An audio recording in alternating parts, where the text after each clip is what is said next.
Outro componente importante da avaliação fisioterapêutica na UTI é a avaliação da função cardiovascular. O que é isso? É a capacidade que o sistema cardiovascular tem de suprir as necessidades metabólicas dos tecidos e dos órgãos, evitando assim o desequilíbrio entre a oferta e o consumo de oxigênio.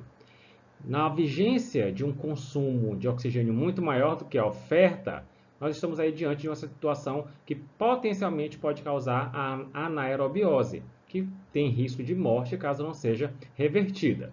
Situações que cursam com disfunção cardiovascular, por exemplo, a redução na oferta do oxigênio aos tecidos, quando, por exemplo, ocorre redução do débito cardíaco ou redução do conteúdo arterial de oxigênio, ou então situações que aumentam o consumo de oxigênio pelos tecidos corporais, devem ser frequentemente monitorizadas, porque assim podemos entender o comportamento do sistema cardiovascular no paciente e definir, naquele momento, qual seria a melhor estratégia terapêutica para o indivíduo. A redução da oferta do fluxo sanguíneo para os tecidos pode ocorrer em situações de tromboembolismo arterial ou então em condições em que há aumento da resistência vascular periférica, como por exemplo, na necessidade do uso de drogas vasoativas por longos tempos, por longos períodos, ou então por doses muito altas. Então isso pode desencadear um aumento da resistência vascular periférica e reduzir, logicamente, a oferta de oxigênio aos tecidos. Do outro lado, a redução do débito cardíaco pode ocorrer em condições em que há doença do músculo cardíaco, como por exemplo nas miocardiopatias, em situações em que ocorre choque cardiogênico, um exemplo clássico é o edema agudo de pulmão, e também em situações relacionadas à redução da aptidão cardiorrespiratória. Podemos citar a imobilidade prolongada, que muitas vezes ocorre com frequência na unidade de terapia intensiva. Então, nós fisioterapeutas precisamos estar sempre atentos a essas condições que podem desencadear alterações do sistema cardiovascular, principalmente quando eu tenho um consumo de oxigênio muito aumentado diante de uma oferta de oxigênio muito reduzida. A redução do conteúdo arterial de oxigênio também pode influenciar na nossa conduta. Isso vai ocorrer quando nós temos a redução na quantidade de hemoglobina, ou seja, na vigência da anemia, ou então também quando ocorre redução da pressão parcial de oxigênio, a hipoxemia. Então, a anemia e a hipoxemia são duas condições comuns que podem desencadear alterações do sistema cardiovascular, da função cardiovascular e comprometer a assistência fisioterapêutica. Logicamente, existem situações em que vai haver aumento do consumo de oxigênio corporal, como, por exemplo, durante a prática de um exercício físico, durante uma atividade física e pensando especificamente no ambiente de terapia intensiva, situações de infecção sistêmica, da ocorrência da sepse. Então, são mais duas situações, duas formas que a gente vai ter de avaliar e identificar potenciais problemas para a realização da assistência fisioterapêutica relacionadas a alterações do sistema cardiovascular. Então, de forma resumida, pensando em oferta e consumo de oxigênio, temos o seguinte: a oferta de oxigênio está relacionada ao débito cardíaco e ao conteúdo arterial de oxigênio. Por sua vez, o débito cardíaco tem relação ou dependência do volume sistólico e da frequência cardíaca. Já o conteúdo arterial de oxigênio vai depender do conteúdo da hemoglobina no sangue, da saturação de oxigênio e da pressão parcial de oxigênio. Pensando no consumo de oxigênio, uma forma de avaliar é por meio da diferença arteriovenosa de oxigênio. Então, eu vou avaliar o conteúdo arterial de oxigênio, subtrair do conteúdo venoso de oxigênio para avaliar, para identificar a extração tecidual de oxigênio. Na prática, diante de todas essas opções de avaliação, podemos destacar mais facilmente a avaliação da frequência cardíaca, a avaliação dos níveis de hemoglobina, da saturação e da PaO2. Então, nós temos que sempre buscar essas informações para entender o comportamento da função cardiovascular do paciente, para poder guiar a nossa terapia, para que a gente evite, por exemplo, sobrecarga de atividade com o paciente que tem uma oferta de oxigênio reduzida. Então, precisamos sempre identificar as alterações presentes na função cardiovascular. Dessa forma, nós poderemos elaborar tratamentos, condutas terapêuticas bem mais específicas. E na terapia intensiva, a gente vai buscar no paciente a melhora da aptidão cardiovascular, recondicionar a musculatura periférica, recuperar a musculatura periférica, progredir a funcionalidade desse indivíduo. É muito comum a gente ter pacientes que vão perder função durante a internação. Então, a função cardiovascular me permite avaliar e, inclusive, dosificar o tipo de terapia que eu estou fazendo com o meu indivíduo. Também definir a perspectiva de prognóstico. Então, é fundamental que avaliemos sempre a função cardiovascular. E eu sempre falo que na terapia intensiva é muito fácil de fazer isso, porque temos o monitor multiparamétrico, que nos dá inúmeras informações à beira-leito, de forma, muitas vezes, não invasiva. Então, ao avaliarmos nosso paciente crítico, é fundamental dar aquela revisada, né, no histórico médico do paciente. Então, buscar informações de condições ou de alterações ou sintomas cardiovasculares e respiratórios, identificar o uso de medicações que podem afetar a resposta à mobilização. Um exemplo muito comum é o uso de beta-bloqueadores e também identificar no paciente qual era o nível prévio de mobilidade e a capacidade de exercício, de funcionalidade desse indivíduo anteriormente à internação. E quando eu penso em realizar a atividade com o meu paciente na UTI, especificamente a mobilização, tenho sempre que me perguntar: esse paciente tem uma reserva cardiovascular suficiente para que eu imponha a ele alguma carga, alguma intensidade? Como que a gente pode identificar isso? Uma das formas é por meio da frequência cardíaca. A frequência cardíaca de repouso desse paciente é menor que 50% da frequência cardíaca máxima predita pela idade?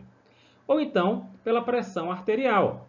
A pressão arterial variou menos que 20% recentemente.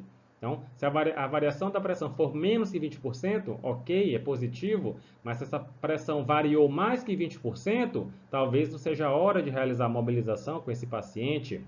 A avaliação do eletrocardiograma, né? No monitor a gente vê isso facilmente. Então, determinar se existe alguma arritmia importante, alguma alteração que sugere isquemia recente e outras condições maiores cardíacas que podem influenciar diretamente na mobilização.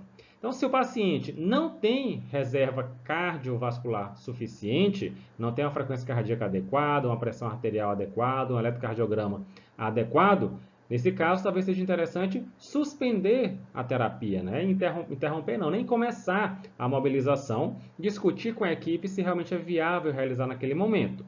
Se você não tem certeza, teve dúvidas, a melhor coisa que tem é discutir com a equipe também, a equipe multidisciplinar, para definir se é viável realizar.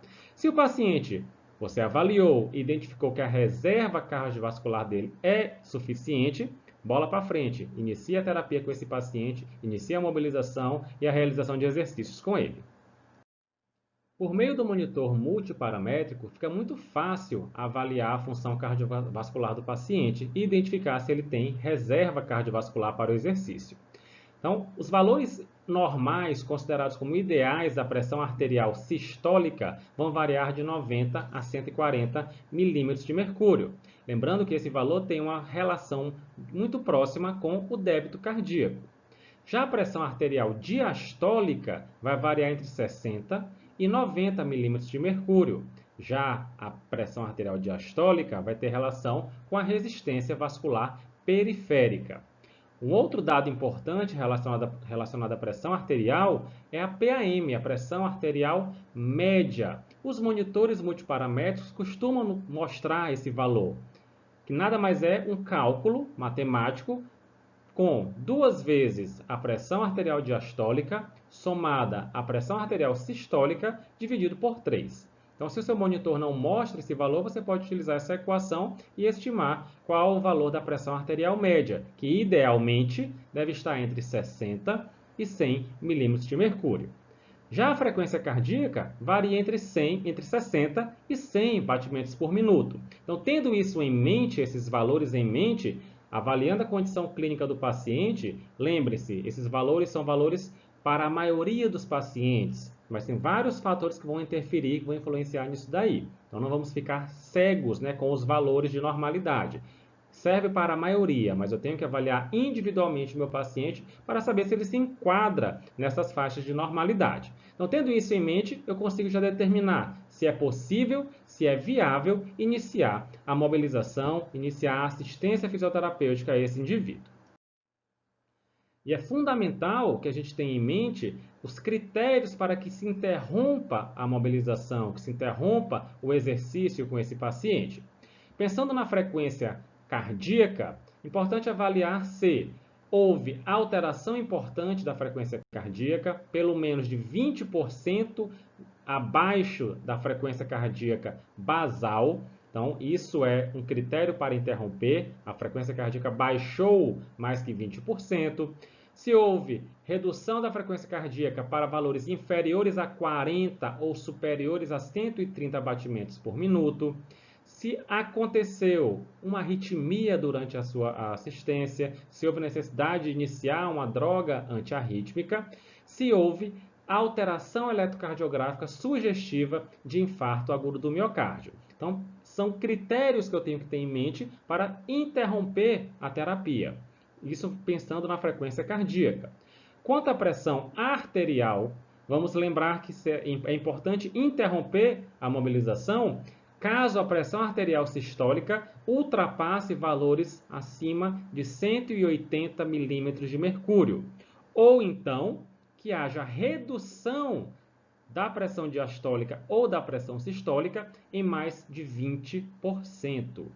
Se eu estiver avaliando a pressão arterial média, valores abaixo de 65 ou acima de 110 milímetros de mercúrio, e fazem também interromper a terapia e, obviamente, a necessidade de alteração na infusão ou início de drogas vasopressoras. Então, com esses cuidados em mente relacionados ao sistema cardiovascular, eu vou ter mais segurança para oferecer uma terapia adequada para o meu paciente, porque eu já avaliei o que é o basal, já sei até quando eu posso ir e sei quando eu devo interromper a terapia.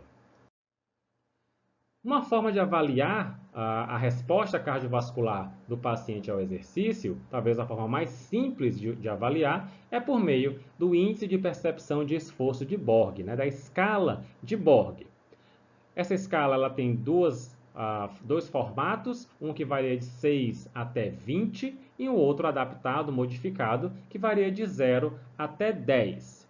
Idealmente, a assistência ao paciente na terapia intensiva não deve ultrapassar valores entre 3 e 4 na escala de Borg. Lembrando que 0 é uma atividade que não gera qualquer cansaço ao paciente, 10 o paciente fica exausto, é uma atividade muito exaustiva, e o nosso foco vai ser até 3 ou 4, atividade de leve a moderada. Então, vai ficar nessa faixa aí de leve a moderada, é o que eu quero com o meu paciente. E é importante a gente estar avaliando isso na terapia intensiva para saber se o exercício que eu estou impondo ao paciente realmente está trazendo uma repercussão cardiovascular, cardiorrespiratória para ele.